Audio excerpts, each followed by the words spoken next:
7월 1일 수요예배 말씀을 전하고자 합니다. 기도합시다.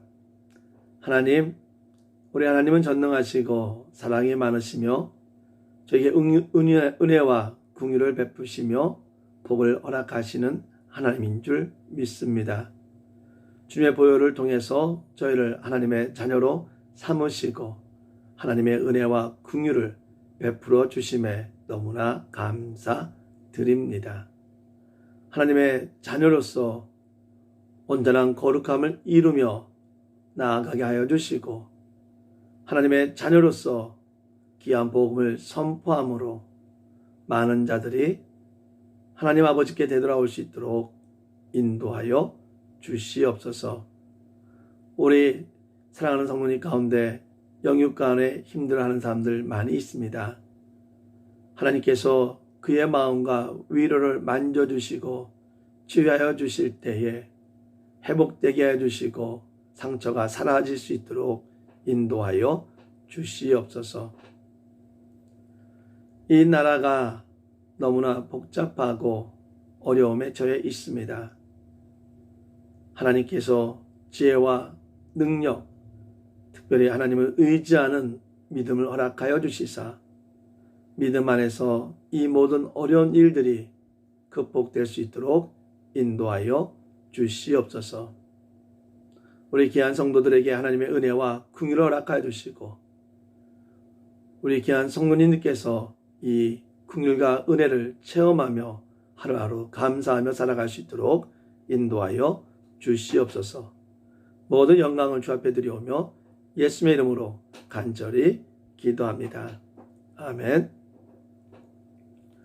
간구 말씀드리겠습니다. 지난주 로또 나사렛 교회는 창립 44주년 기념 예배를 했습니다.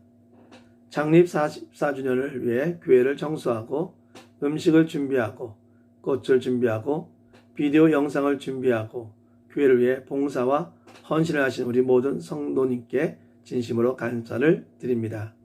이제는 45주년을 준비하며 주님께 더 합당한 교회로 성숙되기를 바랍니다. 교회와 성도를 위해 계속적으로 기도 바랍니다. 마음과 육신으로 아프신 성도님들이 계십니다. 그분들을 위해 계속 기도 바랍니다. 선교사와 개척교회를 위해서 기도합시다. 코로나 바이러스로 인해 아파하는 분들, 재정적으로 힘들어하는 분들을 위해서 나라와 사회를 위해서 기도합시다. 오늘 말씀은 빌립보서 2장 12절에서 16절 말씀입니다. 제 성경책으로는 320쪽입니다. 빌립보서 2장 12절에서 16절 말씀 제가 읽도록 하겠습니다. 그러므로 나의 사랑하는 자들아, 너희가 나 있을 때뿐 아니라 더욱 지금 나 없을 때에도 항상 복종하여 두렵고 떨림으로 너의 구원을 이루라. 너희 안에서 행하시는 이는 하나님이시니 자기의 기쁘신 뜻을 위하여 너희에게 소원을 두고 행하게 하시나니 모든 일을 원망과 시비가 없이 하라.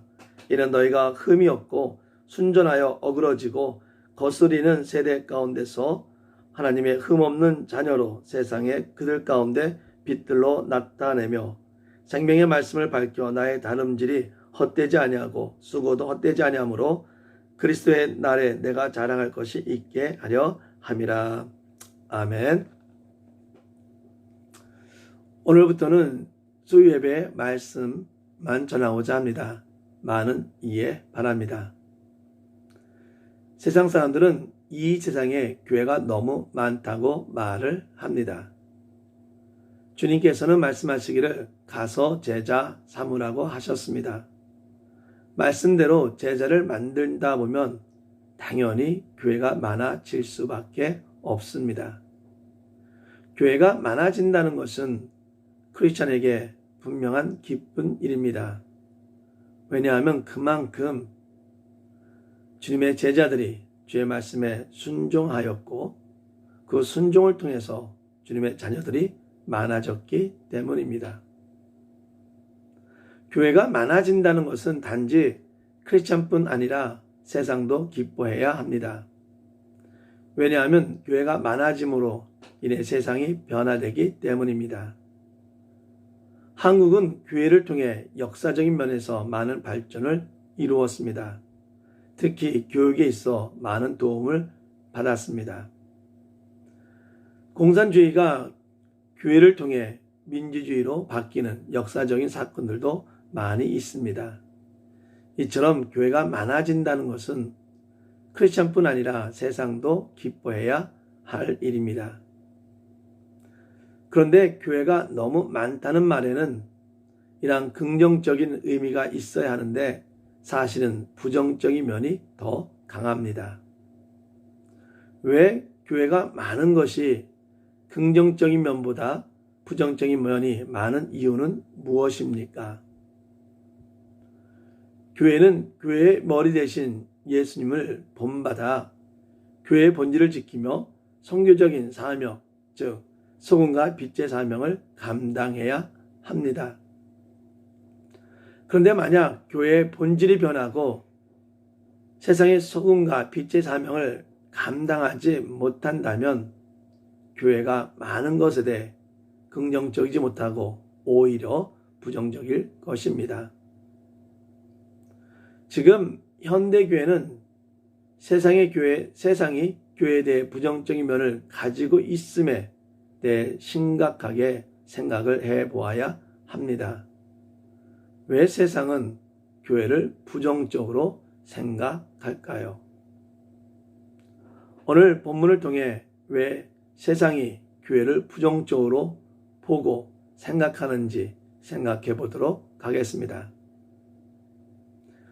오늘 말씀 12절 말씀을 보면 두렵고 떨리는 마음으로 구원을 이루라고 합니다. 여기서 구원이란 의미는 무엇입니까? 바울은 빌립보서 1장 27절서부터 교회의 평안에 대해 계속 말을 하고 있습니다. 공동체가 내분과 핍박을 경험하는 상황에서 복음에 합당하게 살아감으로 하나 되어 외적에 대항하고 그리스도를 본받아 겸손과 사랑으로 공동체의 일치와 공동체가 평안해야 할 것을 계속적으로 견면하고 있습니다. 그러므로 여기서의 구원은 개인적인 구원이라기보다는 공동체의 평안이라고 보는 것이 더 좋습니다. 즉 두렵고 떨림으로 공동체의 평안을 이루어 가라는 것입니다. 저는 아버지의 목회를 통해서 선배님들의 목회를 통해 또한 제가 목회를 하면서 교회 공동체의 평안을 지키는 모습과 더불어 공동체의 평안을 깨는 모습도 많이 보았습니다.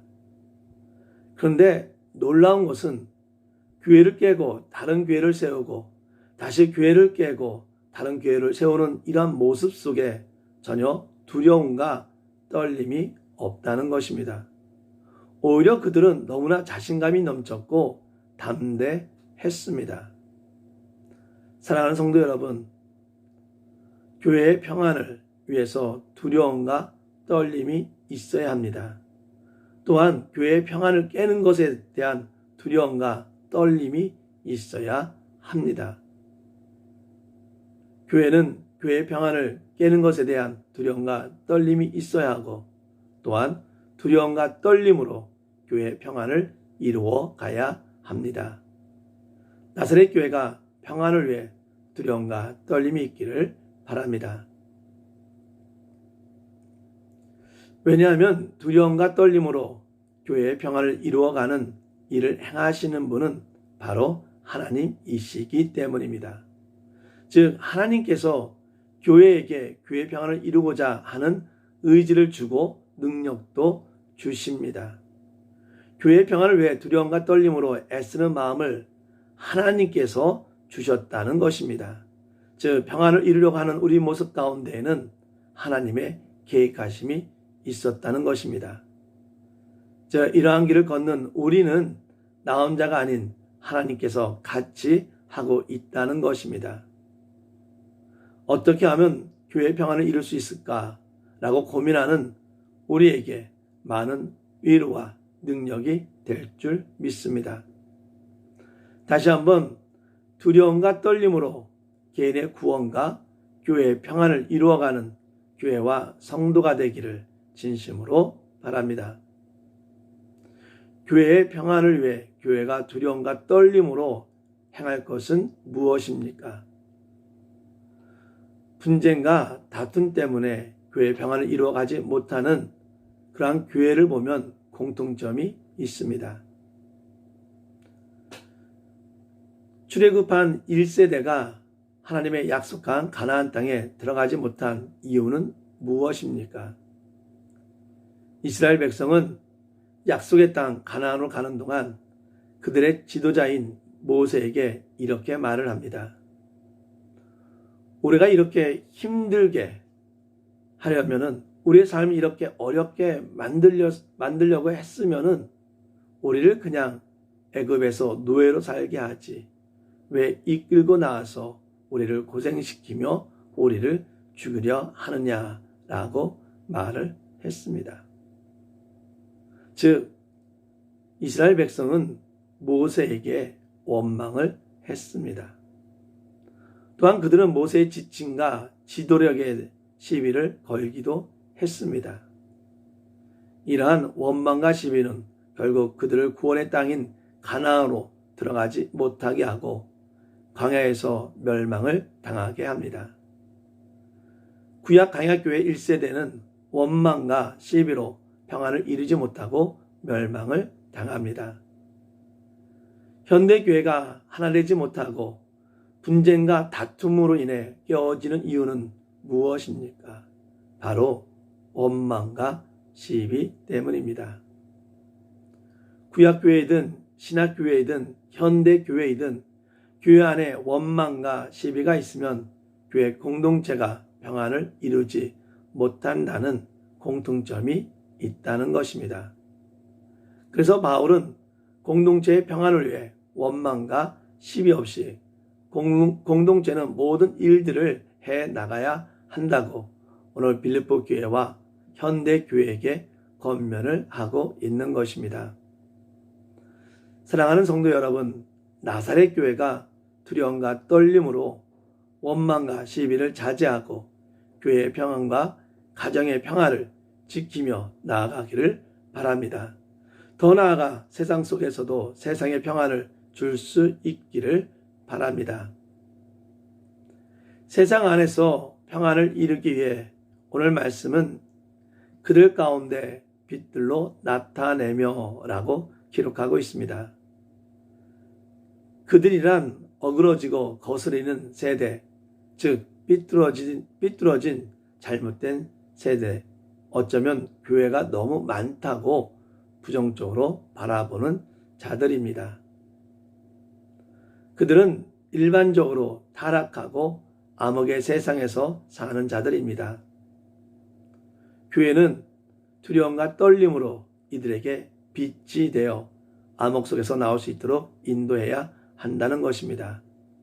이것은 교회가 떨림과 두려움으로 이루어 가야 할 교회적 사명입니다. 교회가 선교적 사명을 감당하기 위해 반드시 해야 할 것은 바로 생명의 복음을 밝히는 것입니다. 여기서 밝힌다라고 번역된 말은 횃불을 꼭 움켜잡고 앞으로 내밀어 빛을 밝히는 동작을 그리는 말입니다. 이 말의 뜻을 잘 기억하기를 바랍니다. 밝힌다는 말에는 두 가지의 동작이 있습니다. 하나는 횃불을 굳건히 붙잡는 것, 즉 생명의 말씀을 붙잡는 것입니다.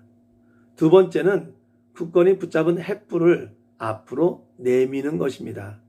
즉 붙잡은 생명의 말씀을 알지 못하는 자에게 생명의 복음을 선포하는 것입니다. 교회가 세상 안에서 선교적 사명을 감당하기 위해서는 어느 상황에서든지 생명의 복음을 꼭 붙잡고 복음을 선포해야 하는 것입니다. 사랑하는 성도 여러분, 말씀을 굳건히 붙들고 앞으로 내밀어 사람들을 흑암의 세계에서 건져내어 두려움과 떨림으로 구원을 이루어 가기를 바랍니다. 말씀을 맺겠습니다. 두려움과 떨림으로 교회의 평안과 세상의 평안, 즉 구원을 이루어 가야 합니다. 원망과 시비 없이 교회의 평안을 이루어 가야 합니다. 더 나아가 세상의 평안, 즉 구원을 이루기 위해 생명의 복음을 굳게 잡고 선포함으로 선교적인 사명을 감당해야 합니다. 사랑하는 성도 여러분, 예수를 닮은 교회로서 이러한 사명을 감당하는 훌륭하고 아름다운 나사렛 교회가 되기를 진심으로 바랍니다. 기도하겠습니다.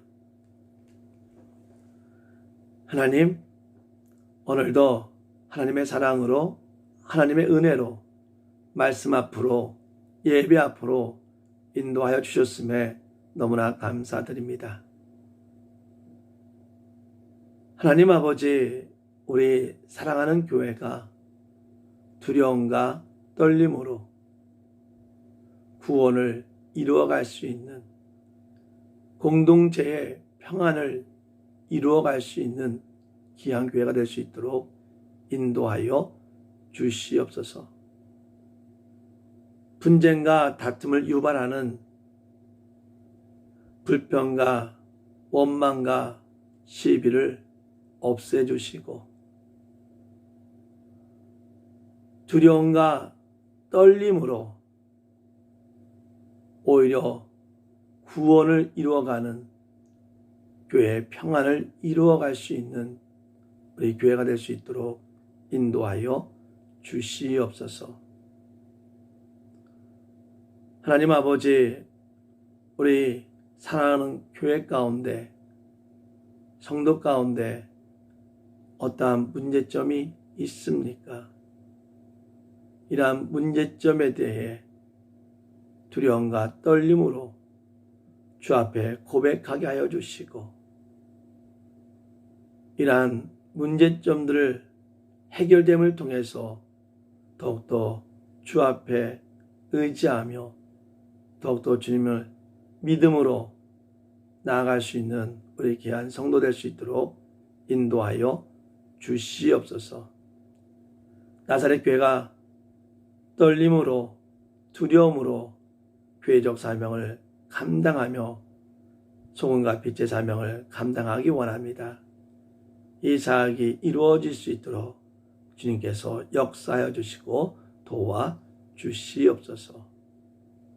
우리 귀한 나사렛 교회와 모든 교회 위에 공동체의 평안을 허락해 줄 줄 믿사오며 예수님의 이름으로 간절히 기도합니다.